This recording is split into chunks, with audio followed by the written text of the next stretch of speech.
विशाल जनसभा को संबोधित करते हुए डुमरी विधायक टाइगर जयराम कुमार महतो जोरदार दोस्तों दहाड़ लगाते हुए दिखाई दे रहे हैं।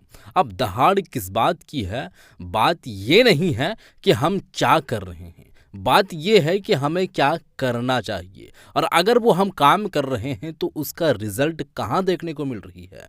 खतियानी पद यात्रा में दोस्तों किस तरीके से विशाल जनसभा को संबोधित करते हुए जयराम महतो का जो दहाड़ देखने को मिला है, उनका ये एक बात देखने को मिला है कि जब तक हम दोस्तों तोड़ेंगे नहीं तब तक छोड़ेंगे नहीं। यानी कि हम अपना हमारा हक हुकूक, मेरा जो अधिकार है वो अधिकार हम लेकर के रहेंगे।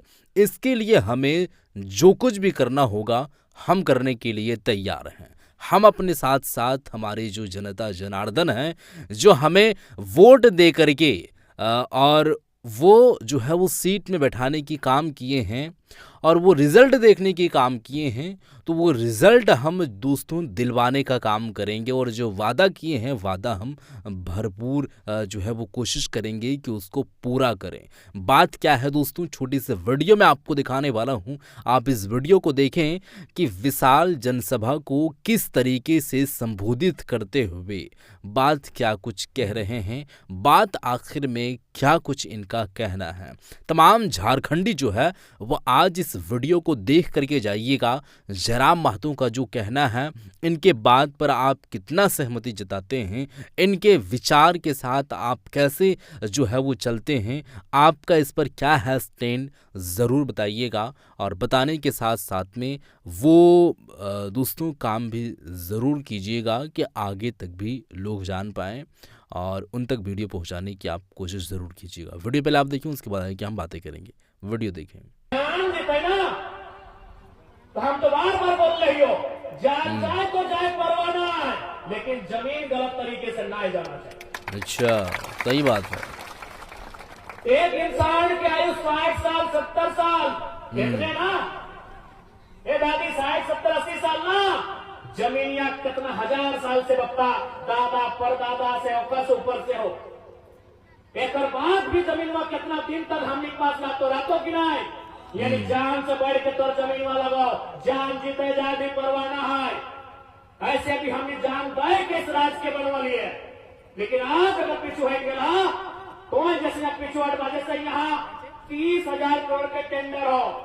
अच्छा, समझे तो क्या कि डीसी एसपी तहत खुद ले आवा तो 30,000 करोड़ के टेंडर हो, अगर वो 1% भी खर्चा कर दिलाए, 1% 30,000 के 1% कितना हुआ है, 10% यानी 3,000, 1% यानी 300 करोड़ रुपया मायने हुआ। यदि इस प्रोजेक्ट के 1% रुपया भी अगर वो थाना डीएसपी एसपी एसएसपी और बोल सीएमओ अगर 300 करोड़ भी खर्चा कर दो, ये सब गोली बारूद बम लेके जनता के मारे आए। देखो, अच्छा, ये असली मकसद हो। सही है। अगर 300 करोड़ के टेंडर हतलो ना तो कोई इंटरेस्ट ना लेते लो। यहाँ टेंडर 3,000 करोड़ रुपया के हो।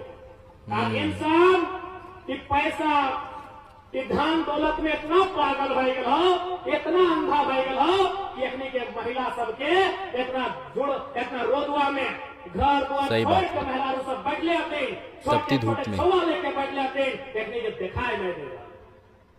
टाका के चक्कर में अंधा हो गया हो। तो अब अगर अपनी के देखा नहीं दे रहा है तो हम भूल जाए सामने वाला क्या लगा है, क्योंकि जब भारत देश आजाद नहीं भला है तब से हमारे बाप दादा इस जमीन में जोत कोड़ कर रहा है, ऐसे तो पीछू ना हटे वाला है। बहुत अच्छी बात है, ऐसे तो पीछू हटे वाला ना ही है। इतिहास हमने को उठाए के देख ले मेरे मोदी साहब, आज भी हमने के बाप दादा बोल रहा थे कि जब पोखरी के मार हफ्ते अरे मुड़िया हथवा काट के अलग हो जा रहा है, फिर भी शरीर में जान रहा है। अच्छा, अभी तो जिंदा ही है, हाथ पांव सलामत है, हमार हौसला सलामत है, इसलिए इस लड़ाई कैसे बीच मैदान में छोड़ने वाला नहीं। आज साथ ही साथ हम कंपनी प्रबंधन को भी कहेंगे कि जब तक विस्थापन की प्रक्रिया को पूरा नहीं किया जाएगा उससे पहले यहाँ आपका किसी प्रकार का कार्य ना हो। हम जिला प्रशासन को भी कहेंगे मीडिया बंधुओं के माध्यम से, अच्छा, लोकतंत्र के चौथे स्तंभ के माध्यम से हम मीडिया से भी कहेंगे, जब तक विस्थापन की प्रक्रिया पूरी ना हो, विस्थापन की प्रक्रिया मतलब जिनकी जमीनें जाएंगी उनको पुनर्वास मिलना चाहिए, सही बात, उनको नियोजन मिलना चाहिए, उनको मुआवजा मिलना चाहिए, उसके बाद यहाँ खनन का कार्य किया जाएगा। ये हम जिला प्रशासन को कहेंगे। बहुत अच्छी बात।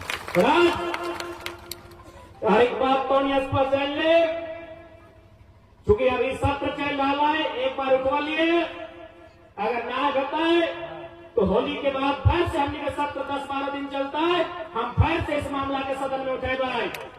जब तक समस्या समाधान न रहता तब तक हम छोड़े वाला नहीं है। हमने बहुत चैड़ है, जब तक छोड़बे ना तब तक छोड़बे ना फिर उठेगा। दिक्कत इटा है ना, हम भाई जाए अकेला विधायक, अब समयो हमें बहुत कम मिला है, तो हमने देखिए कर रहा जरम बाबू टाइम हो गया, देखिए पड़े था, हाँ चश्मा पहनल स्पीकर लगो, हाँ जरम बाबू थोड़ा सा समय का पाबंदी है, जब भी हम खड़ा हुए तो क्योंकि अकेला विधायक भेजा है। सही बात है। और कोई बात ना है, अगर हम शून्य काल में प्रयास करवे कि इस बार शून्य काल में कर डालवाए, अगर शून्य काल में मौका नहीं मिले तो सूचना में डालवाए, अगर बहस का मौका मिले तो बहस में, क्योंकि सत्र जब भी चला है तो में 3-4 प्रकार के स्टेप व्यवहार, जैसे 11 बजे विधानसभा शुरू व्यवहार, तो सबसे पहले अल्प सूचित प्रश्न व्यवहार, यानी कोई अपन क्षेत्र के सवाल कर रहा है और मंत्रियों को जवाब दे।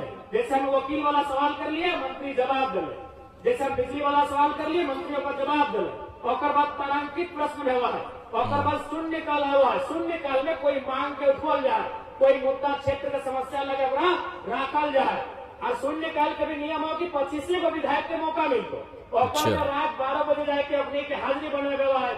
हम तो से दिन के लिए हमारा 28 नंबर मिल गया, तो बड़ी हमारा कांदे मन रहा भाई, अब हम जनता की समस्या के एक दिन नहीं रखे पाए, क्योंकि हमने रांची मौज मस्ती करे थोड़ी के लिए, जनता के समस्या के राखे के लिए एक दिन हमारा नंबर 28 पहले हमारा बड़ा दुख लगल कि कल बिहान हम समस्या के ना रखे पाए। तो शून्य काल में 25 को विधायक के मौका मिला है, और बाद आवा है एगो सेशन चला है, जकर में जैसे कृषि विभाग, तो कृषि विभाग के बजट में चर्चा हुआ है, और बाद जैसे बिजली विभाग, तो बिजली विभाग के बजट में चर्चा हुआ है, शिक्षा विभाग को में चर्चा हुआ है। तो खैर जब भी मौका मिलता है, ना तो सूचना के माध्यम से बीच सदन चलते हुए हम अध्यक्ष महोदय के फिर इस बात से अवगत करेगा कि अभी भी हमारी माएं, हमारी बहनें धरना में बैठी हैं, और जैसे जैसे समय बीत रहा है गर्मी और तापमान भी बढ़ रहा है। सही बात है। जैसे जैसे समय बढ़ रहा है गर्मी और तापमान बढ़ रहा है, इसलिए इस समस्या का समाधान जल्दी किया जाए, जल्दी होना चाहिए। हम फिर से इस मामला को उठेंगे, और नहीं तब तक धरना चले जब तक अगर समाधान न कर, धरना न छोड़ा कर। ऐसे भी हमने लाइन के ले लिया, अरे मट्टी से काट के मट्टी से लाइन के खेत का रेन बनवा लिया, इसलिए आज तो समझ के आग्रह रहता है, और विशेषकर माँ मौसी सबसे मैया मौसी दीदी तो से हमारा आग्रह रहता है कि 21वीं सदी के नारी लगा, आज तो के साबित करना हो कि नारी खाली बेलन ना चलवा है, समय पे तो बंदूक भी चला सकता है। आज तो हमें साबित कर रखो कि नारी के काम खाली श्रृंगार करना ही ना व्यवहार। आज तो के बतला तो कि नारी का काम केवल श्रृंगार करना नहीं होता है, समय आने में आंखों में अंगार भरना भी होता है। कि नारी का काम शर्माना नहीं होता है। आज आपको बताना होगा मेरी माओ, मेरी बहनों, कि नारी का काम केवल शर्माना नहीं होता है, समय आने पर शेरनी की तरह गुर्राना भी होता है। आज आपको साबित करना होगा, और ये नया समय है, हम बार बार कह रहे हैं, इस बार अगुवाई आपको करना होगा। पूरे जोश के साथ दहाड़ते दिखाई दे। इस बार अगुवाई 21वीं सदी में अगुवाई ये नारी सशक्तिकरण का समय है। इस बार अगुवाई हमारी माओ को करना होगा, इस बार अगुवाई हमारी बहनों को करना होगा। तो हम तैयार आना, तैयार आना, डर ना लगा, दहिया कापा की दहिया कापा नहीं ना खोड़िया डबका हो तो बस होगा संभाल कर रखिया, सही जगह डबकाना है। सही बात है, गलत जगह पर लोग नहीं सीखे, सही जगह उसका इस्तेमाल में लाए। नहीं पिया की सबसे ज्यादा खोल के पिए तो के मालूम हो महिला पिया है, लेकिन कहाँ मालूम हो ढिलवा के जैसे होगा गुस्सा जैसे खोज के निकालते आप निकाल भी रह के पटेक के नाच भी हथवा बीजिए तो मुंह में भी जवाब रहते। अब कहे बता तो ढिलवा के कहा जान मार ला ना एक तनी खून पिया ले इतनी 70 साल से पी रहा है। ढिलवा के गोटे मुड़िया से खोद के इनके पटक के अगर मुहा में चबा के खूनिया पी गला एक तनी परेशान कर लला इतनी 70 साल से परेशान कर रहा है, इतनी पे गुस्सा कब देखेगा। इसलिए आज नारी सशक्तिकरण के दौर लगो। हम आज भी माना ये भारत एक संवैधानिक देश लगा है, लेकिन ये अधिकारी पालिका न्यायपालिका विधायिका अगर सक्षम नहीं होगी हमारे अधिकारों के लिए तो हमें अपने भुजबल पे विश्वास करना होगा। सही है, हमें अपने बल पे विश्वास करना होगा। आज 70 साल से हम लोग देख रहे हैं कि हमने 70 साल गवा दिए श्वेत कबूतर उड़ाने में, हमने 70 साल गवा दिए श्वेत कबूतर उड़ाने में, खूनी पंजों के गिद्धों को गायत्री समझाने में, कि नागफनी के फन में बेला चमेली नहीं खिलने वाले, पत्थर के आंखों में आंसू नहीं मिलने वाले। ये पत्थर हैं, ये बड़े बड़े लोग, ये कॉर्पोरेट घरानों के लोग, ये पत्थर दिल हैं। इनके लिए पूंजी सबसे बड़ा होता है, इंसान का मूल्य बहुत कम होता है। इसीलिए आज इन पत्थरों से लड़ने की आवश्यकता है, राज एकजुटता की आवश्यकता है। आज देखिए यहाँ केची का भी झंडा है, तीर का भी, केला का एक सबका है, क्योंकि ये पार्टी की लड़ाई नहीं है, ये लड़ाई इस मिट्टी की है। हमें कोई ऐतराज नहीं है, आपके इस मन में कोई पार्टी के नेता को बुलाइए, हमें कोई ऐतराज नहीं है। गांव रहेगा तो फिर 29 में चुनाव लड़ लेंगे, एक दूसरे को फरिया लेंगे राजनीति के मंच में। गांव ही नहीं रहेगा तो काहे की राजनीति। सही बात है, हमारे गांव रहेंगे तो 29 में फिर आएंगे सामने। जेपी जी अलग रहेंगे, निर्मल महतो इधर रहे, जेपी महतो इधर रहे, बिहारी कहीं रहे, 29 रहेगा तभी ना फिर आएंगे।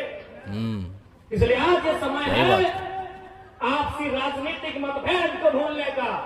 आपने किसे वोट दिया है नहीं दिया है कोई मतलब नहीं, आप हमारे लोग हैं, आपसे हमारा लहू का रिश्ता है।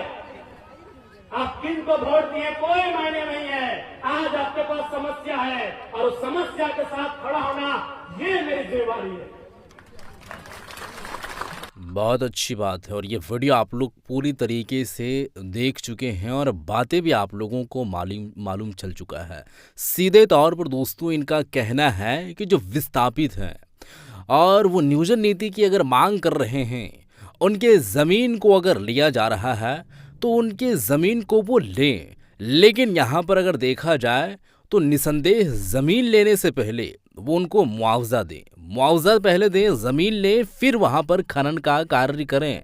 ऐसी बात नहीं है कि ज़मीन ले लें उसके बाद वहाँ पर खनन का काम करें। और जो विस्थापित हैं वो दर दर के ठोकरें खा रहे हैं और लगातार ये गुहार लगा रहे हैं कि हमें जो है वो इंसाफ मिले, मुआवजा के तौर पर या कोई और चीज़ के तौर पर, लेकिन हमें वो चीज़ मिल नहीं पा रही है। तो ये दोस्तों विशाल जनसभा को संबोधित करते हुए जो लोगों के मन में ये बात डालने की कोशिश किए हैं, लोगों को जो जागरूक किए हैं, वो दोस्तों इस बात पर जागरूक करते हुए दिखाई दे रहे हैं कि ज़मीन कितनी कीमती चीज़ है। ये बात को आप लोगों को जाननी पड़ेगी। देखिए, इंसान यहाँ पर हैं तो अभी हैं, लेकिन वो कल नहीं रहेंगे। लेकिन ज़मीन जब तक इस पृथ्वी का अंत नहीं होता है तब तक ज़मीन रहता है। लेकिन पॉपुलैरिटी जो है वो किस तरीके से, यानी कि पॉपुलैरिटी नहीं, पॉपुलेशन किस तरीके से बढ़ रही है वो आप समझ सकते हैं, लेकिन ज़मीन वहीं के वहीं है और पॉपुलेशन बढ़ते जा रही है, यानी कि जनसंख्या बढ़ रही है लेकिन यहाँ पर ज़मीन वहीं के वहीं है। तो महंगाई तो जाहिर सी बातें होगी, और किसी का अपना ज़मीन कोई दूसरा ले ले, वो उसका मुआवजा ना मिले, तो ये कहीं ना कहीं आक्रोश वाली बात ज़रूर होगी। और इस पर दोस्तों चर्चा करना अनिवार्य हो जाता है, क्योंकि उनका खुद का अपना ज़मीन है और वो ज़मीन का हकदार है, लेकिन वो हकदारी उनको नहीं दी जा रही है, वो मुआवजे के तौर पर हो या कोई और चीज़ के तौर पर हो। तो वीडियो आप लोग देख चुके हैं, ये वीडियो देखने के बाद आपका विचार क्या रहता है? आप किस तरीके से बात जो है वो कहना चाहते हैं? आप इस मामले में जो कुछ भी कहना चाहते हैं ज़रूर बताइएगा। जयराम महतो जो खड़ा हो रहे हैं, लगातार दोस्तों जो विस्थापित हैं, जो जिनके साथ जो है वो गलत हो रही है, जिनके साथ अन्याय हो रही है, वो न्याय दिलवाने की काम कर रहे हैं और लगातार अपने आवाज़ को बुलंद कर रहे हैं, जनता को जागरूक कर रहे हैं। तो ये आप पर जो है वो डिपेंड करता है कि आप उनको किस नज़रिए से देखते हैं। ज़रूर बताइएगा। इस वीडियो को शेयर करते हैं, मिलते हैं एक और नई वीडियो के साथ, तब तक के लिए